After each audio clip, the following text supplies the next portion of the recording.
Қайырлы күн, құрметті ата жолдық көрермендер. Баршаңызды бүгінгі әжелердің бөлісумен, өздерінің ойларын айтысумен сіздерді шақырып отырмын.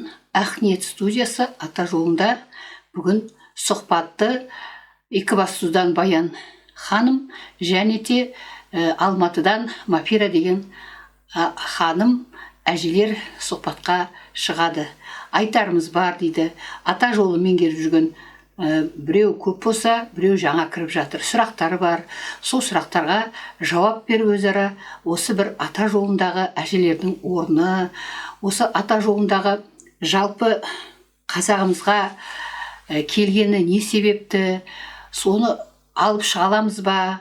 Енді ата жолы жалпы берілген осы барша қазақ елімізге. Сондықтан бүгінгі сұхбат сіздерге Ақниет студиясында осы мәселені сәл болсын көтеріп, сіздерге бір ой салардай сұхбат болады деп ойлаймын. Менің атым Мәруан, әже. Осы студияда келіп қонақтар сұхбат берем десе, міндетті түрде келу емес, осы телефон арқылы, қазіргі заманауи арқылы да сұхбат беруге болады. Қайырлы күн болсын баршаңызға тағы да. Жақсы, сіздерге пайдалы сұхбат болады деп ойлаймын.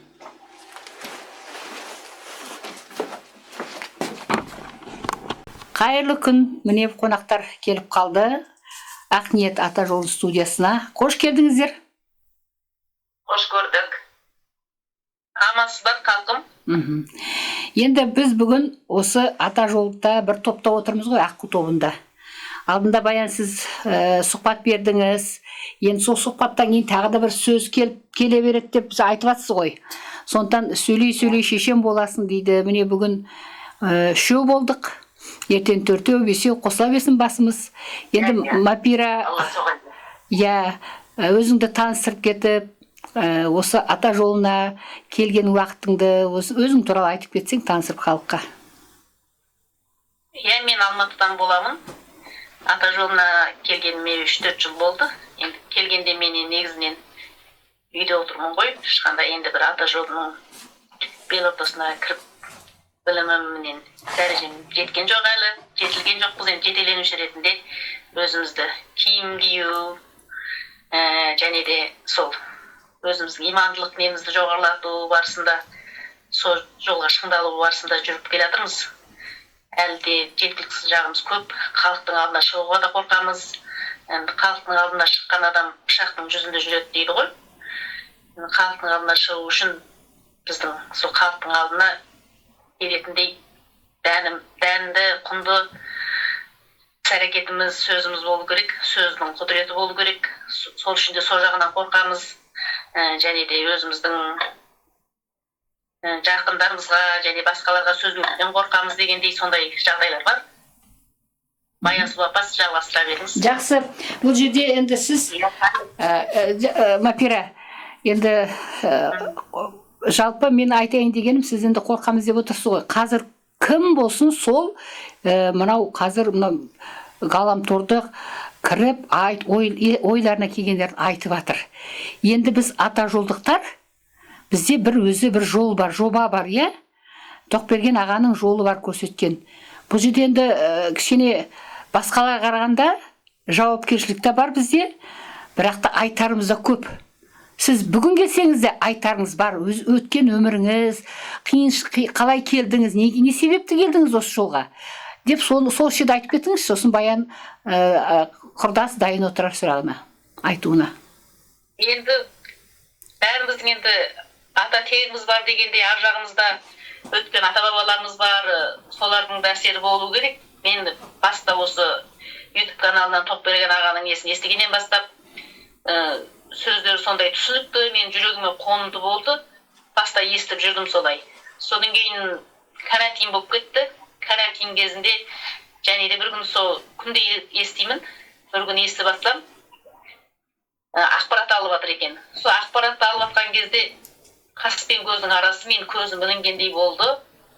Ілінгендей болды да мен өзім бір аспанда ұшып, бұрынғы туған жерлерімді, өскен жерлерімді кәдімгі аспанда ұшып көрген сияқты сондай өте бір керемет хал болды. Бүгінге дейін ондай хал менде әлі болған жоқ, сол бір-ақ рет сондай хал болды.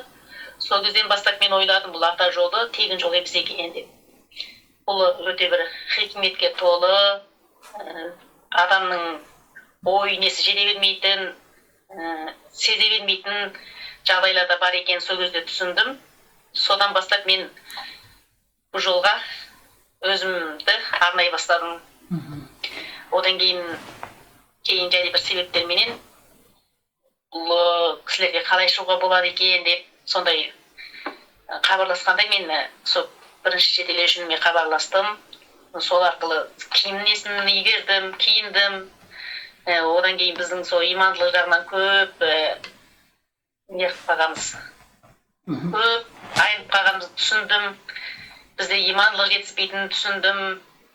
Ең басты біздің тазалығымыз, киінуіміз, имандылығымыз басты маңызды орында екенін түсіндім. Содан бастап біз енді осы киінуге, жүрегімізді тазартуға бет бұрдым негізінен. Бұрын енді негізінен енді адамдардың бәрі бір жолда бет бұра алмайды ғой, енді бәріміз енді ашық-шашық жүрдік. Оның бәрін мойындауға болады. Содан міне осы бүгінге дейін осы жолды мен әлі дейін осы жолда жүре беремін деп ойлаймын. Өйткені бұл менің жолым, ата-бабамның жолы. Иә, сіз енді келмей жатып, енді ол болған іс қой сізбен. Сіз кішкене өзіңіз бір тартысқа, бір ойға салатындай бір сізде не болды? Оқиға болды, иә? Енді Гүлмираға келдіңіз. Содан сіз батырлықпен өзіңіздің ата жолы, осы ата жолда қалдыңыз. Не себепті? Мен ата жолына қалу себебім, бұл менің жүрегіме қонады. Ата жолында күнделікті сұхбаттар менің жүрегіме барады. Және мен олар сезе аламын. Мойындаймын. Енді Гүлмирамен топ жинап жатыр ғой, соған неге бармадыңыз? Көбісі сол жаққа кетіп қалды, өзінің тобы ғой енді. Иә. Көбісі емес, кеткендер де бар, қалғандар да бар. Енді әркім өз жолын өзі талдайды ғой.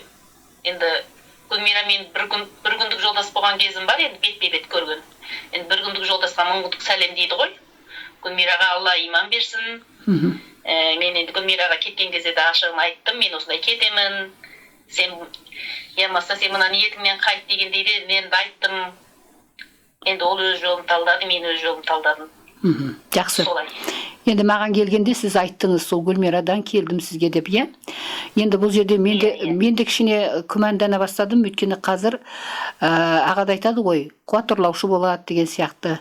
Енді бүгін сұхбатқа шыққаныңыз сіздің нақты осы ата жолда жүргеніңізді көрсетіп тұр. Одан басқа сіз Айболатты түсіңізді көрдіңіз ғой. Айттыңыз? Түсімді көрдім, мен түсімді де айттым Гүлмираға. Сен о жаққа барма, олармен бірікпе деп енді өзімнің құрбым ретінде айттым. Қалай көрдіңіз? Бірақ Гүлмира қабыл алмады, мен де одан қайтып, содан байланыс үзілді. Күні бүгінге дейін енді байланыста емеспіз, мені бірақ өшіріп тастады. Байланыссыз болды содан бері. Қалай көрдіңіз Айболатты? Енді Айболатты мен танымаймын, Құдай кешірсін енді. Енді көрген түс енді әртүрлі болады ғой. Мен енді түсімде көргенде жүзі қарайып, мындай қап-қара болып кетіпті, бет жүзі, солай көрдім мен. Солай көргеннен кейін ол түсімді өзім жүрегімде біртүрлі енді оң әсер болмады. Содан кейін мен сол Гүлмираға сол себепті айттым. Енді оның алдында да енді Айболатқа зікірде көріп атты, сынағы болады деген сияқты айтылып атты ғой. Жақсы, жарайды. Бүгін ол тақырып емес, жалпы біздің осы ата жолында қалай тауып келдім, енді сынақтарды келген кезде қалай соны өттім деген сияқты әңгіме болып отыр ғой. Осы сияқтылар көп, әлі келе алмай жүргендер де бар. Енді осындай кішкене ата жолына сөз айтып, Тоқберген аға тіл тигізіп атқасын, мен осы жерде қозғап кетуім енді орынды деп ойлаймын. Жалпы біз біреуге жамандық ойламаймыз, ата жолдықтар біз әжелікпен, ақыл айтсақ, осы жолды көрсетсек деген ниетпен жаңа қозғадым. Ал баяныңыз, қосарыңыз бар ма, құрдас? Иә, қайырлы күн болсын, әлеуметті жамағат, Ақбу тобындағы қыздар. Енді Мәпира бір ерлік жасап отырсың, былай неткенде сұхбат беруге де кішкене қашқақтап, өйткені өзінің семьямнан, туған туысқандарымнан кішкене сынақ түсіп кете ме деп сондай қорқақтығым бар екен деп сөйтіп айтып қалған бір жағдайым бар еді. Енді сол туралы біраз кішкене әңгіме қозғасақ деп осылай Мәруан ханымға былай не түсіріп отырмыз.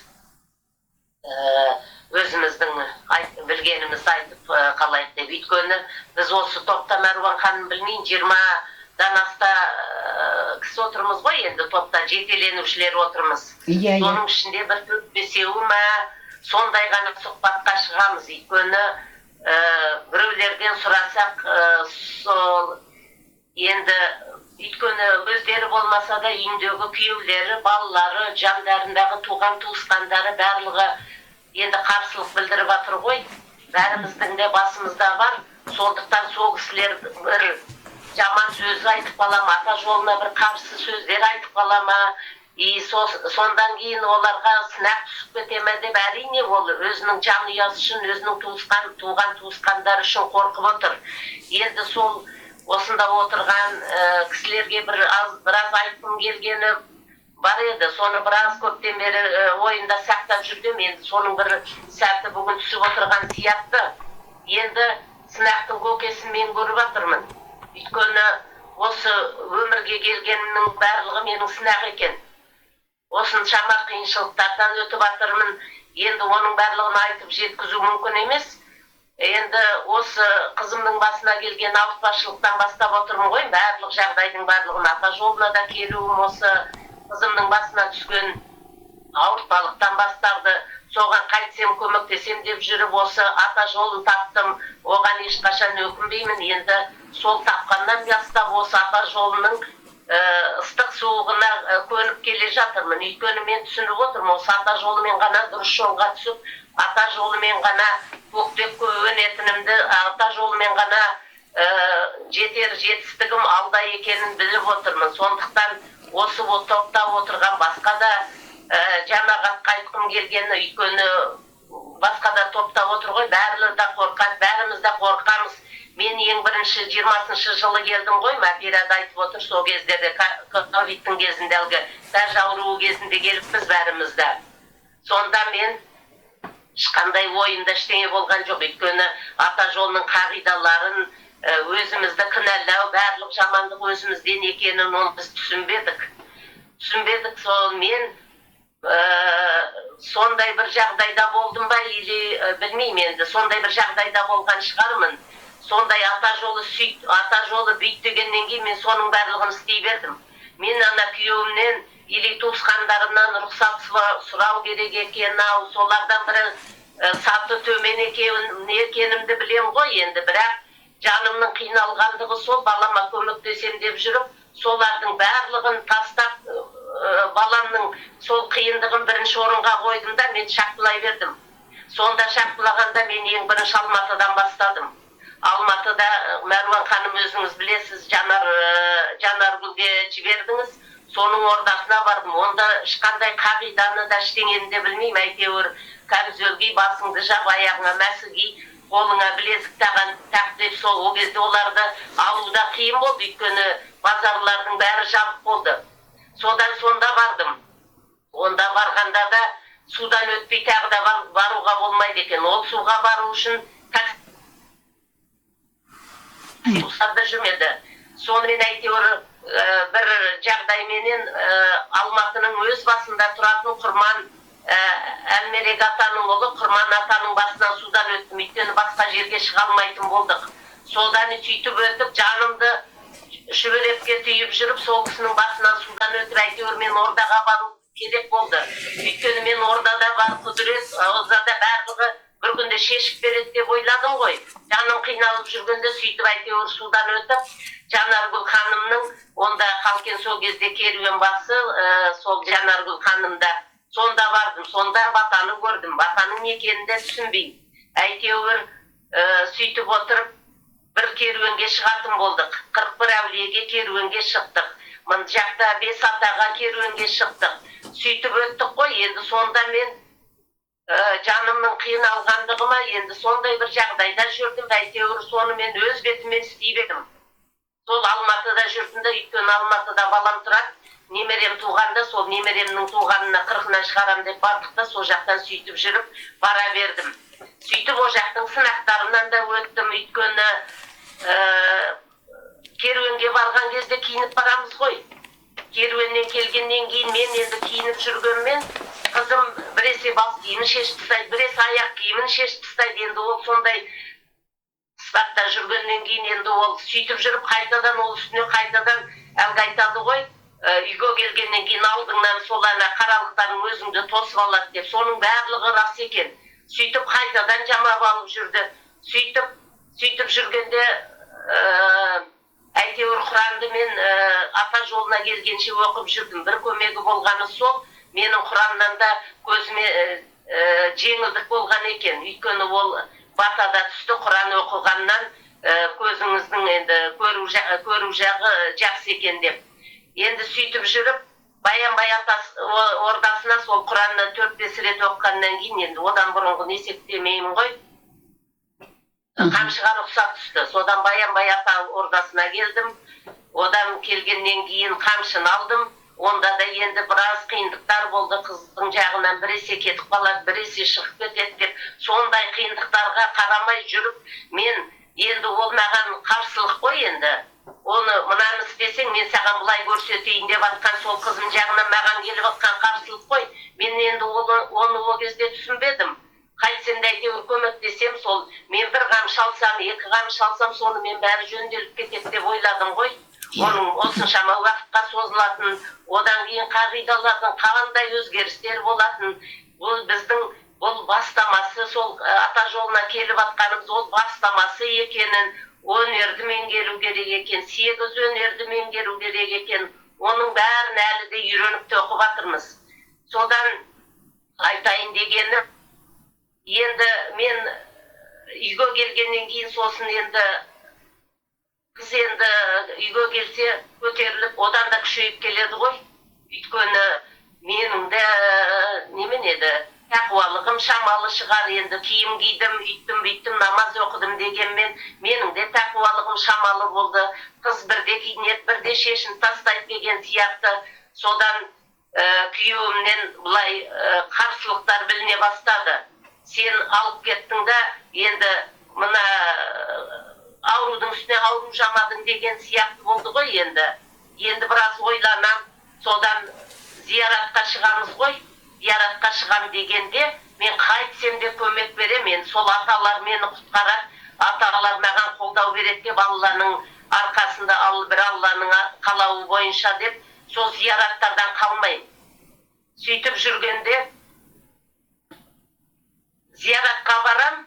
Енді зияраттардың арасы 1-2 ай болады ғой. Сол 1-2 айдың ішінде үйге келгеннен кейін қызым Мәдина біразға дейін кішкене жеңілдейді, кішкене басылап, түзеле бастайды. Сөйтіп атқанда 2-ші зиярат басталады.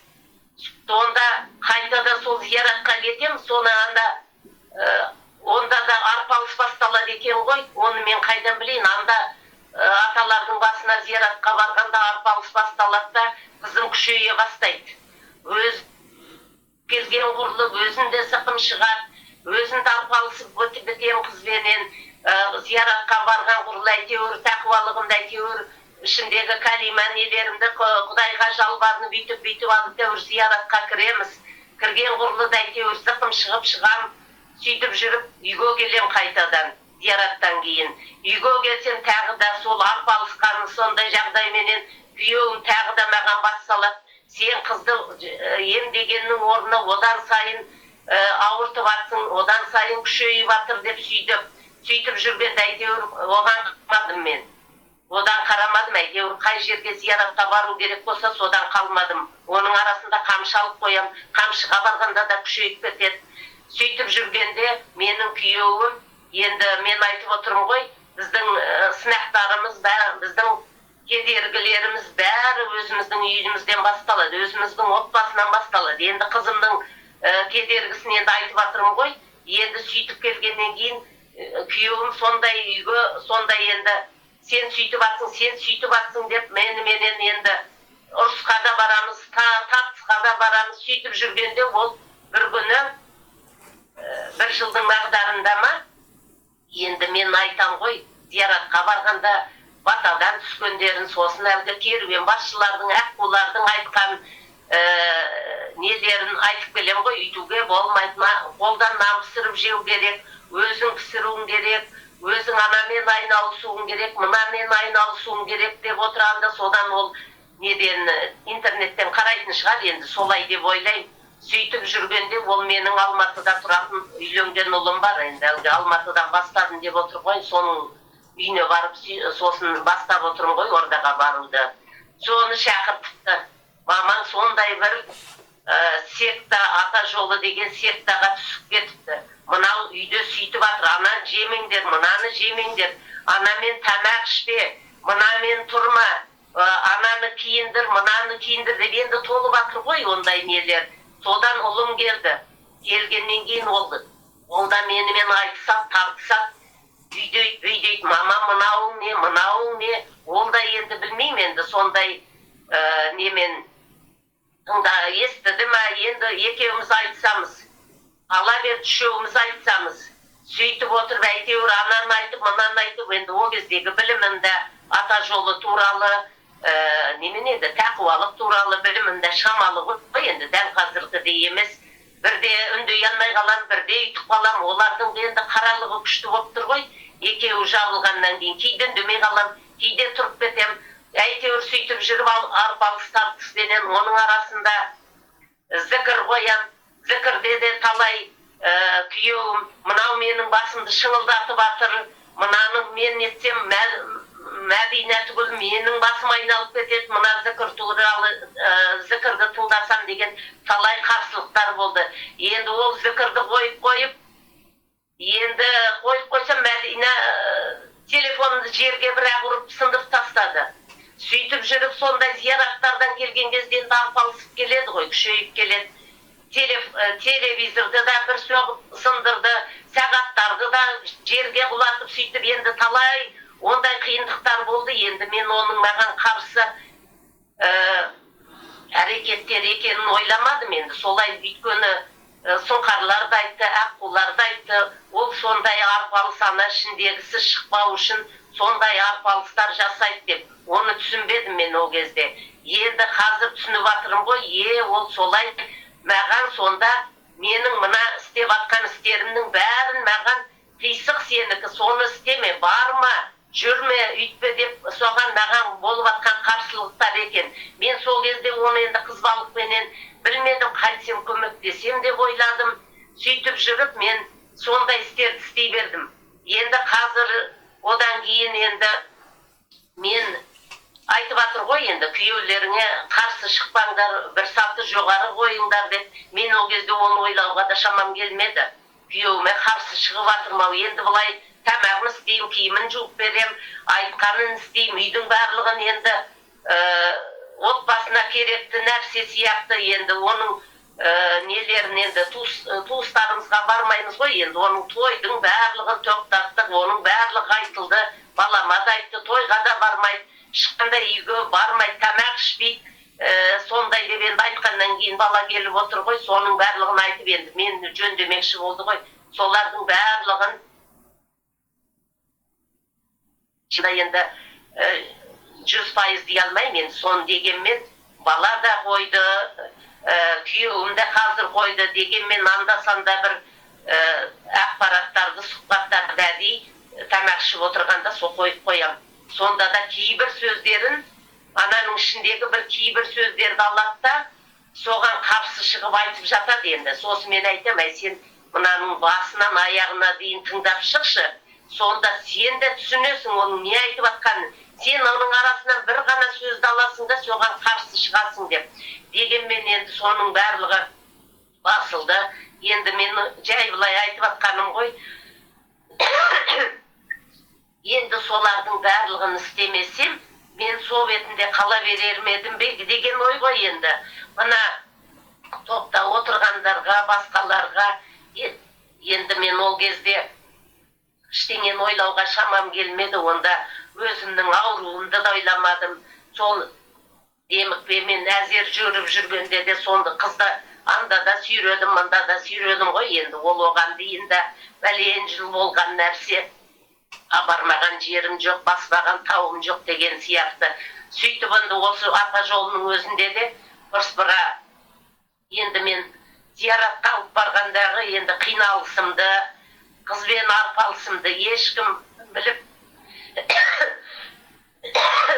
ешкім біле алмайды оны.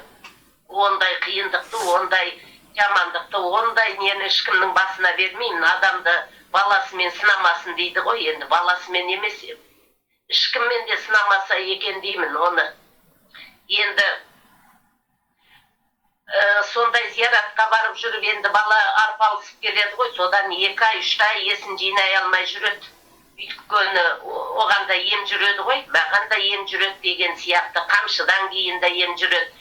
Соның енді қазір әжептәуір түзелдік, оның барлығы бір күнде кетпейді екен, оны да түсіндім, оны да айттым мен әлгі зияратқа барғанда, қамшыға барғанда, Елордаға барғанда сұрайым ғой, солай, неге солай деп, сонда маған жаймен түсіндіріп айтады. Ол сүйекке сіңіп кеткен нәрсе, бәлен жылғы сіңген нәрсе, ол бір күнде бір неменен шықпайды. Және оған біздің де өзіміздің қам-қарекеттеріміз болады. Бізде соларға сай әрекет жасауымыз керек. Ата-бабамыздың әруақтарын көтеруіміз керек. Құрмалдықтар шалу керек. Оның барлығын істеп жатырмыз ғой. Дегенмен жақсы күндерге жетіп жатырмыз енді. Енді бір айтып кетейін дегенім, сол зияратқа барғанда енді ол айтып отырмын ғой, барып келгеннен кейін әжептәуір қиналып береді. Өзім де шаршап келем. Сонда шаршап келгендегі менің